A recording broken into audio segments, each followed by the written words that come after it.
I'm Sebastian, and not much into vlogging. This is my first time. However, not at all new to biking. I've done this multiple times. Just to give you a gist, started my adventure riding back in 2009 and covered most of India. And I think every year I do this trip to Ladakh, which is kind of a pilgrimage for me. Every year I've been going, now completed 12 times. Waiting to do it the 13th time. However, you guys know with this corona situation happening, I'm unable to do that. But however, I'm doing some short rides every Sunday, and that's pretty much about myself. I've also covered Bhutan and China on different bikes, but then I wanted to introduce you to my bike and my modifications that I've done. Not necessary that all this is really required. This is only for my requirements, my kind of riding, which is very, very necessary for me. The bike is good, but then there are a little bit of requirements, a little bit of modifications that are required for me to take it to the places that I usually do. So guys, let's go to the bike.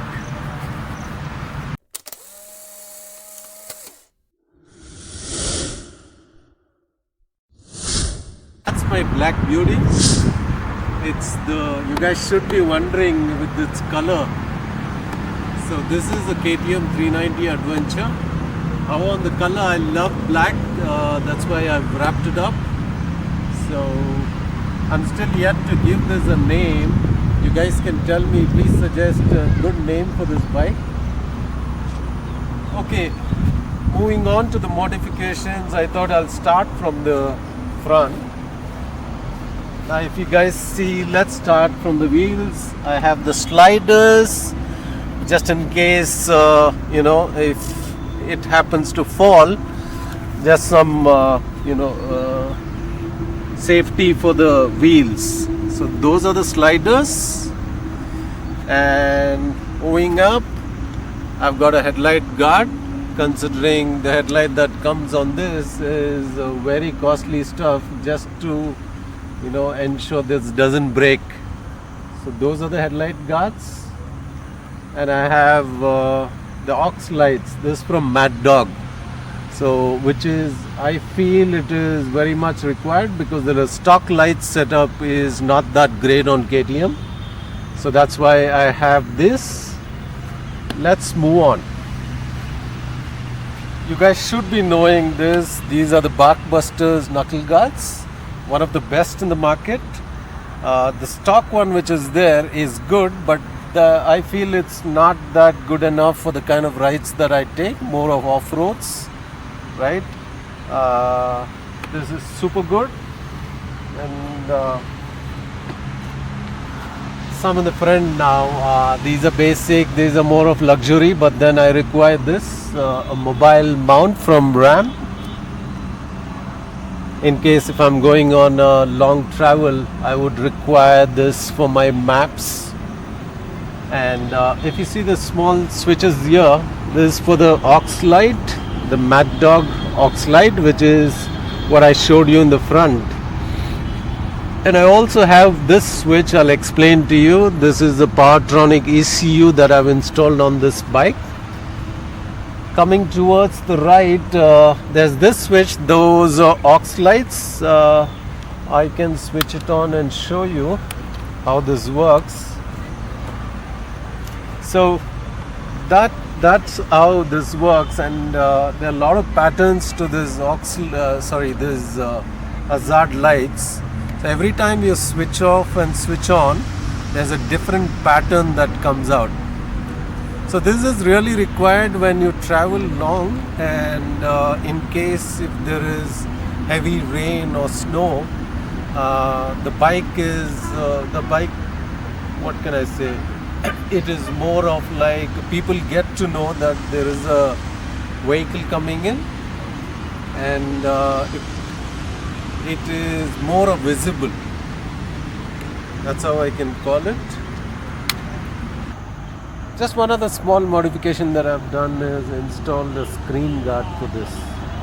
Considering, the kind of rides that you do, there may be a lot of scratches that might come up. This is going to protect that from the scratch. Moving on to the tail section, I have the saddle stays. These are from AOM, Auto Motorcycles. You guys should be knowing Junaid and Zoeb.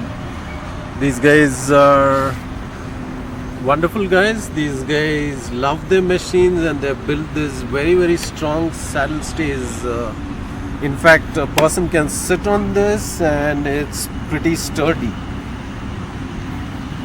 And what else? So I wanted to show you the ECUs. So that's the ECU that I have, the Powertronic ECU that I've installed on this bike. And this ECU comes with two maps, M1 and M2. M1 being the race and M2 being the race plus map. It's pretty good. I mean, you just need to ride it to feel the difference between the stock and the Powertronics. So that's with the Powertronics. Actually, that's basically it. Not many. Yeah, one important thing I missed to say. I have a full system exhaust.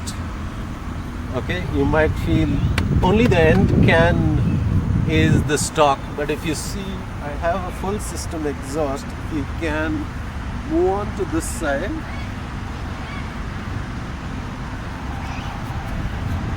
So that's the exhaust pipe.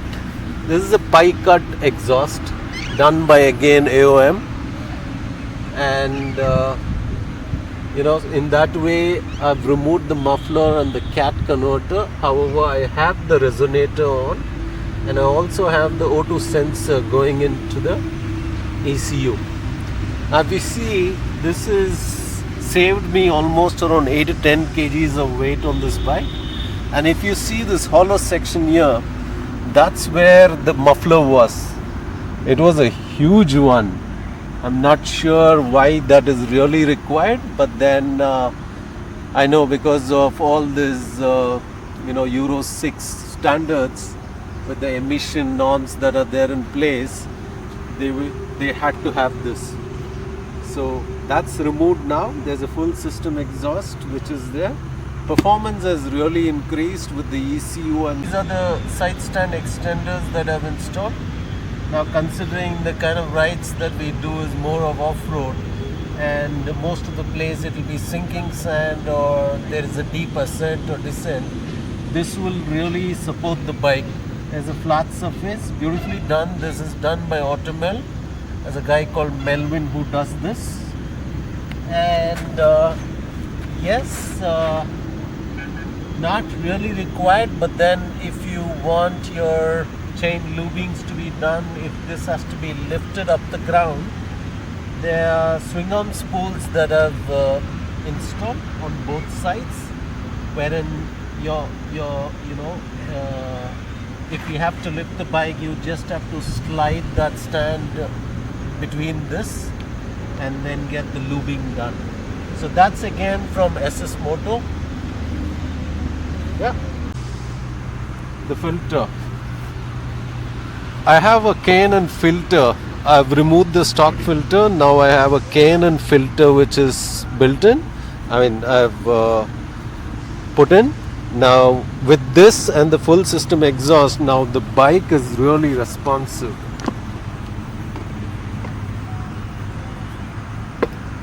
Okay.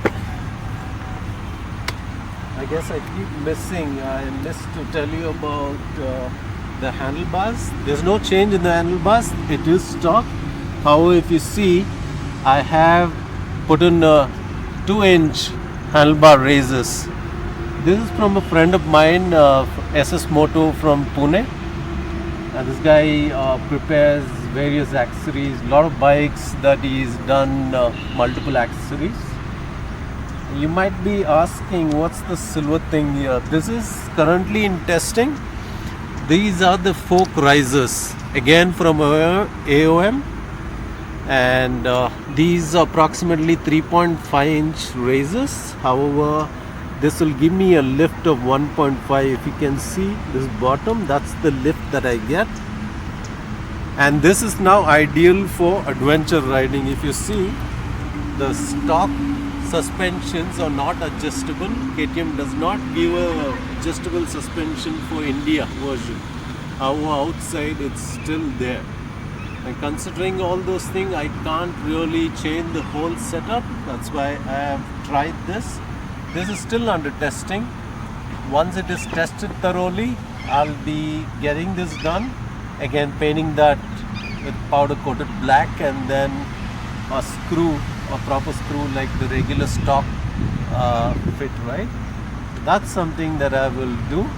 This maybe around 4 to 5 days more of testing, that will be fit, and this gives me a good lift. If you see from a stock to a, what I've done now, if you can see from front, it's lifted almost with this 2 inch raises plus the fork raises, which is approximately around 1.5 inches. It gives me a good lift. This is useful when you are mostly on the off-road trails, right?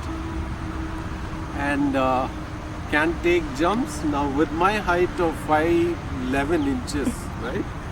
This is really useful for me, and it's made my saddling very, very easy. Now the stock setup is, if I can say, the front is diving down, so really when you're doing a sliding, there's a lot of a bend in your posture, which is not ideal for saddling. So this for me is a perfect setup. Not necessary that everybody should be doing this setup. This is only for me.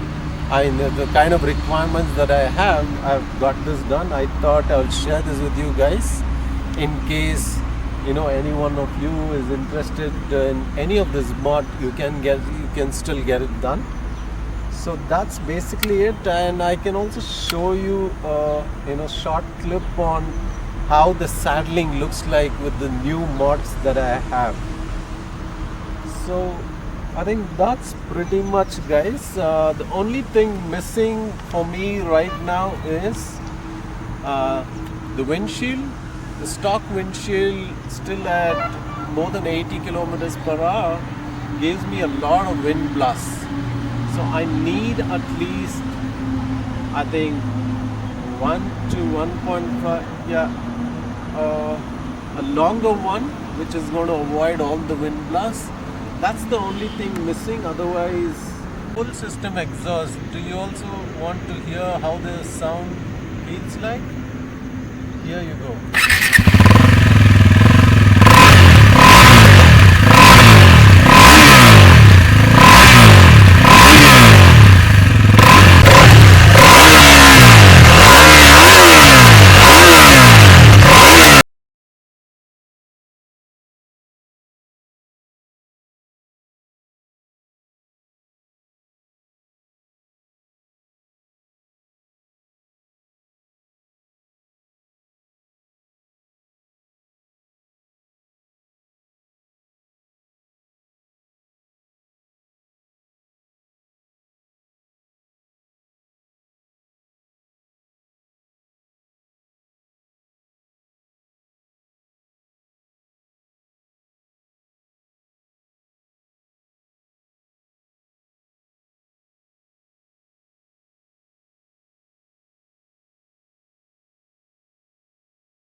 Cheers, guys. Sebastian signing off. Happy riding.